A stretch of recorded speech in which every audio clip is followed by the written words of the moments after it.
وہ اسٹیبلشمنٹ جو پاکستان میں اس دعوے کے ساتھ آئی تھی کہ سیاسی حکومتیں اچھی طرح پرفارم نہیں کر پاتی، جس کی وجہ سے ملک کی معاشی حالت ٹھیک نہیں ہوتی، اور یہ کہ ایک کے بعد دوسری حکومت بار بار بدلتی رہتی ہے، جس کی وجہ سے ملک میں پولیٹیکل سٹیبلٹی نہیں ہوتی، اور پولیٹیکل سٹیبلٹی ضروری ہے اکنامک سٹیبلٹی کے لیے۔ اس لیے ہم ایک زبردستی کی حکومت لے کر آئیں گے جس میں سب لوگ پپٹ ہوں گے، اصل میں معاشی ٹیم ہماری ہوگی، وہ معاشی ٹیم ملک کی معاشی صورتحال کو بہتر کرے گی، اور ہم اس کے سر پر موجود حکومت کو تادیر قائم رکھیں گے تاکہ ملک میں پولیٹیکل سٹیبلٹی ہو، جس کے نتیجے میں فورن انویسٹمنٹ بھی آئے گی، اور جس کے نتیجے میں لوکل انویسٹرز کا بھی مورال بوسٹ ہوگا۔ اور فیکٹ یہ ہے، گراؤنڈ ریئلٹی یہ ہے کہ پاکستان میں ٹیکسٹائل انڈسٹریز اور دیگر انڈسٹریز ہر روز بند ہو رہی ہیں، اور بقول گوہر اعجاز صاحب کے ہی جو کہ اسٹیبلشمنٹ کے اپنے بندے ہیں، اس لیے انہیں کوٹ کر رہے ہیں کہ 100 سے زائد جو ٹیکسٹائل یونٹ ہیں وہ پاکستان میں اس وقت بند پڑے ہیں، اور بیرونی سرمایہ کاری پراکٹر اینڈ گیمبل اور شیل سے لے کر نہ جانے ہم کون کون سی کمپنیاں گنیں، مرک، بائر، آئی سی آئی، بے شمار ملٹی نیشنل کمپنیاں پاکستان سے نکل گئی ہیں، آئل اینڈ گیس سیکٹر سے لے کر، اور یہ صابن شیمپو بنانے والوں سے لے کر فارماسیوٹیکل سیکٹر تک، ہر سیکٹر میں پاکستان سے فورن انویسٹمنٹ نکل رہی ہے۔ جو پرائیویٹائزیشن کی بات ہو رہی تھی کہ یہ جو ادارے ہیں جو پاکستان کی معیشت پر بوجھ ہیں، پی آئی اے، ریلوے اور نہ جانے کتنے اسٹیل مل وغیرہ وغیرہ، ان میں سے کسی کی بھی پرائیویٹائزیشن نہیں ہوئی، ایک یوٹیلٹی سٹور کی پرائیویٹائزیشن صرف ہوئی ہے، اور وہ بھی نامکمل ایجنڈے کے ساتھ، اور اس کے بھی ملازمین ابھی تک سراپا احتجاج، اور ان کی بھی خبریں ٹی وی چینلز پر آنے سے روکنے کا سلسلہ، اور ان کو بھی ابھی تک ان کے رائٹس نہ ملنے کا سلسلہ، اور یہی سب کچھ جاری ہے۔ بہرحال جس ملک میں محمد اورنگزیب صاحب کے اپنے بقول 50 سے زائد ایسے ادارے ہیں جو غیر فعال ہیں، جو قومی خزانے پر بوجھ ہیں اور جن کی ضرورت بھی نہیں ہے، تو ان میں سے ابھی تک صرف ایک کو بند کیا گیا ہے، اور اس کا بھی ایجنڈا، اس کی بھی کلوزنگ کی جو تمام تر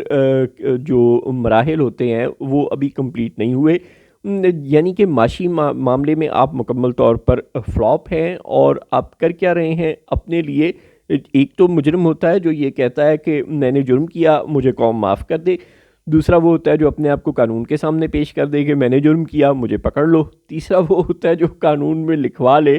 کہ میں نے جرم کیا ہے یا میں جرم کروں گا تو مجھے کوئی نہ پکڑے۔ یہ والا کام ایک اس وقت ملک میں پوری کی پوری چال چل رہی ہے، صدر سے لے کے فوج کے سربراہان تک سب اس وقت اس بات میں مصروف ہیں کہ ہمیں کوئی پکڑ نہ سکے، نہ اب نہ آئندہ کبھی، اور قانون میں اپنے لیے یہ لکھوایا جا رہا ہے۔ ظاہر ہے ان لوگوں کو پہلے بھی کوئی پکڑ نہیں سکتا تھا، بائی دی وے پہلے بھی پاکستان کی تاریخ میں کب کس نے کس کو پکڑا ہے، لیکن اس کے باوجود یہ قانون میں لکھوایا جا رہا ہے کہ کوئی انہیں پکڑ نہ سکے، اور جو نجم سیٹھی ٹائپ صحافیوں کے ذریعے یہ خبریں پھیلائی جا رہی ہیں کہ اس کا پاکستان کو فائدہ ہی ہوگا کہ یہ لکھا جائے گا تو اب عمران خان کے آنے کا راستہ صاف ہو جائے گا، کہ عمران خان کو اب یہ لوگ آنے دیں گے کیونکہ انہیں ڈر نہیں رہے گا کہ عمران خان انہیں پکڑ لے گا۔ یہ بالکل ایبسرڈ بات ہے، یہ بالکل غلط بات ہے، بیس لیس بات ہے۔ عمران خان 10 بار بھی وزیر اعظم بن بھی جاتا تو بھی اس بیچارے میں ضرورت نہیں تھی کہ ان لوگوں کو پکڑ سکتا۔ یہ صرف پاور گریب کر رہے ہیں، طاقت کا ارتکاز اپنے ہاتھ میں کر رہے ہیں، یہ صرف آہستہ آہستہ وزیر اعظم کو اس پورے سیٹ کو فارغ کرنے کے لیے اپنے آپ کو قابل بنا رہے ہیں۔ پہلا مرحلہ یہی ہوتا ہے، آپ اپنے آپ کو مضبوط کرتے ہیں، اور اگلا مرحلہ یہ ہوتا ہے کہ آپ اپنے ساتھیوں سے بھی اپنی جان چھڑاتے ہیں، یعنی پہلے آپ نے اپنے دشمن سے جان چھڑوا لی، پھر آپ اپنے آپ کو مضبوط کر لیا، اب اگلا مرحلہ یہ ہوگا کہ آپ اپنے ساتھیوں سے جان چھڑوائیں، اور اس کے علاوہ اب کچھ نہیں ہے۔ خواجہ آصف صاحب پہلے تو چلیں فیصل واڈا صاحب کہہ رہے تھے، اب تو خواجہ آصف صاحب نے بھی اعزاز سید صاحب کو اور ایک دو اور لوگوں کو بھی انٹرویوز دیتے ہوئے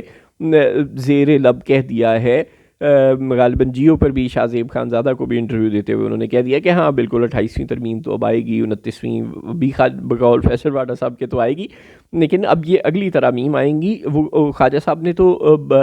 اشارتاً یہ بھی کہہ دیا کہ ان میں تو جو کچھ تھا اس پہ لوگ خام خواہ اعتراض کر رہے ہیں، اب جو آگے چیزیں آئیں گی ان پہ شاید اعتراض ہونا بنتا ہے۔ جی ہاں، اعلان خواجہ صاحب یہ تسلیم کر رہے ہیں کہ اگلی ترامیم آنی ہے اور ان میں مزید اعتراض ہونا بنتا ہے، یعنی اب یہ آپ سمجھ لیں کہ ہمارے اعتراض سے تو خواجہ صاحب کو کوئی فرق نہیں پڑتا، اب جو اگلی ترامیم آ رہی ہیں ان سے ان کے اعتراض کو ان کو اعتراض ہونا ہے، یعنی پیپلز پارٹی اور نون لیگ کو اعتراض ہونا ہے، اور اس کے باوجود انہوں نے یہ ترامیم کرنی ہے کیونکہ مجبور ہے۔ چنانچہ جو پاکستان کی معاشی صورتحال جس کی بہتری کے دعوے ہم نے سنے تھے، وہ تو بدقسمتی سے اس وقت ایجنڈا ہی نہیں ہے۔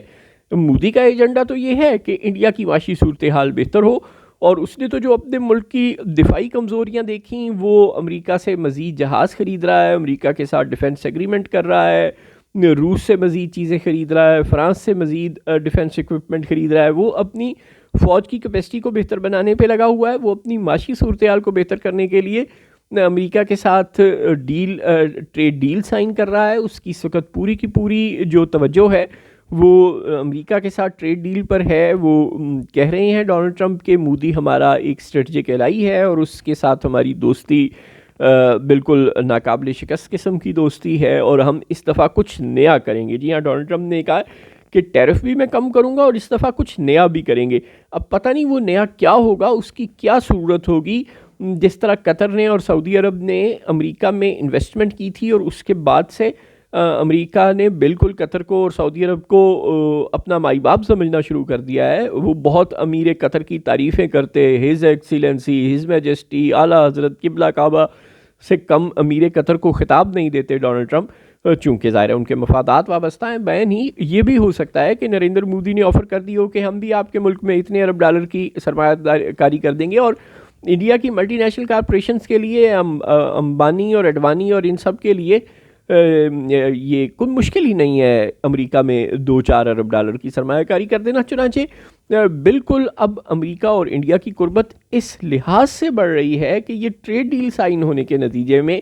انڈیا کی ایکسپورٹس میں بھی اضافہ ہو جائے گا اور انڈیا کی جو ڈیفنس پرچیزز ہیں ان میں بھی اضافہ ہو رہا ہے. اور ہماری صورتحال کیا ہے, پورے کا پورا سینٹ, پورے کی پوری قومی اسمبلی, پورے کا پورا ایوان قطار اندر قطار کھڑا. یہ افسوس کی بات ہے, لیکن بہرحال سینیٹر عرفان صدیقی دنیا سے رخصت ہو گئے, لیکن نون لیگ کے کتنے سینیٹر یا کتنے ایم این ایز آپ کو عرفان صدیقی صاحب کے جنازے میں نظر آئے؟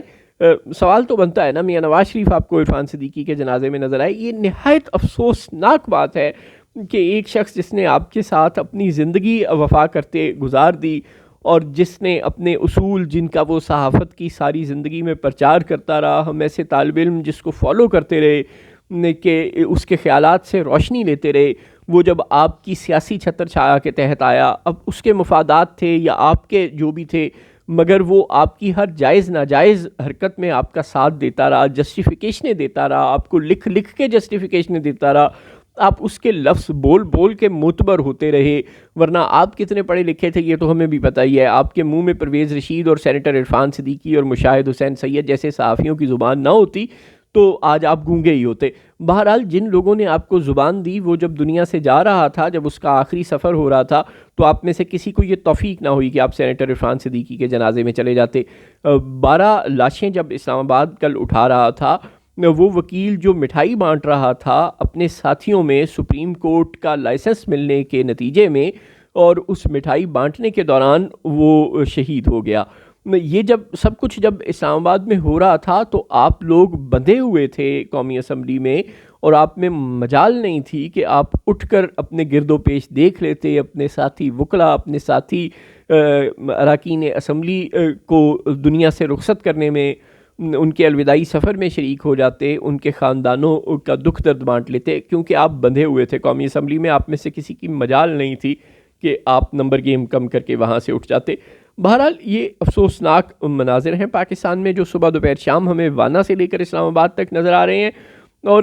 جو ہم سے دعوے اور وعدے کیے گئے تھے کہ یہ صرف اور صرف اکنامک ریوائیول کے لیے ہو رہا ہے, یہ بالکل اس کے الٹ ہو رہا ہے. سب کچھ یہ صرف ارتکاز قوت کے لیے ہو رہا ہے. اپنے ہاتھ میں طاقت جمع کر رہے ہیں اہل قوت, اور آپ کو اندازہ ہی نہیں. ہاں اندازہ خواجہ آصف صاحب کو تو ہے, وہ تو بار بار کہہ رہے ہیں کہ اب یہ سائیڈ لائن ہمارے ہونے کا وقت ہوا چاہتا ہے. وہ کہہ رہے ہیں کہ اس سے تو کوئی اعتراض نہیں ہوگا, یعنی جب قوم کے مفاد پر ذکر پڑے تو کوئی اعتراض نہیں. خواجہ صاحب یہ فرما رہے ہیں, خود اپنے منہ سے فرما رہے ہیں. وہ کہتے ہیں کہ یہ جو اگر یہ سرداری صاحب کو تاحیات استثناء مل گیا, فیلڈ مارشل کو تاحیات استثناء مل گیا, وفاقی عدالت قائم ہو گئی, اور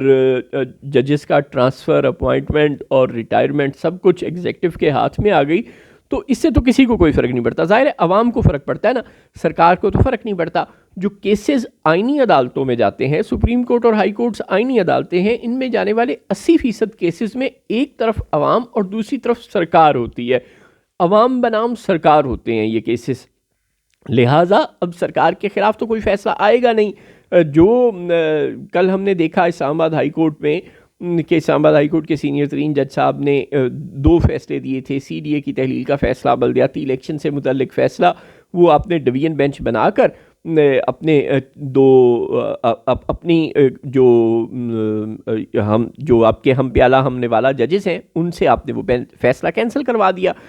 اور یہ ہر کیس میں یہی ہو رہا ہے. کیا مخصوص نشستوں کا کیس, کیا الیکشن کی رگنگ کا کیس, کیا انتخابی نشان کا کیس, یہ اس وقت سے لے کے قاضی فائز عیسیٰ کے زمانے سے لے کے آج تک ایک تسلسل چل رہا ہے, جس ہر کیس میں سرکار جیت جاتی ہے. ایون ٹیکس میٹرز میں سرکار جیتتی ہے, عوام ہارتے ہیں. ہر میٹر میں سرکار جیتتی ہے, عوام ہارتے ہیں. اللہ اللہ خیر صلی اللہ. اس سے تو خواجہ صاحب کہتے ہیں کوئی فرق نہیں پڑتا, یہ سب کچھ جو ہو رہا تھا اور اب مزید ہوگا آئینی عدالت کے قیام کے ذریعے سے, وہ کہتے ہیں اس سے کوئی فرق نہیں پڑے گا, لیکن جو آگے ہونے جا رہا ہے اس سے فرق پڑے گا. یہ خواجہ صاحب کہہ رہے ہیں. چنانچہ آگے ظاہر ہے یہی ہونا ہے. پہلے مرحلے میں عمران خان یعنی کہ دشمن فکس ہو گیا, مہرنگ بلوچ اور یہ سب لوگ فکس ہو گئے. اگلے مرحلے میں پاور گریب ہو گئی, یعنی کہ آپ ان کے اپنے ہاتھ میں طاقت آ گئی, اب وہ چیف آف ڈیفنس فورسز بن گئے اور وہ بہت کچھ بن گئے, یعنی کہ کیا کیا کچھ بن گئے بیان ہی نہیں ہو سکتا. اور اب اگلا مرحلہ 28ویں آئینی ترمیم کا, جو کہ بہت جلد ہونا ہے بقول فیصل واڈا صاحب کی اور بقول خواجہ آصف صاحب کے,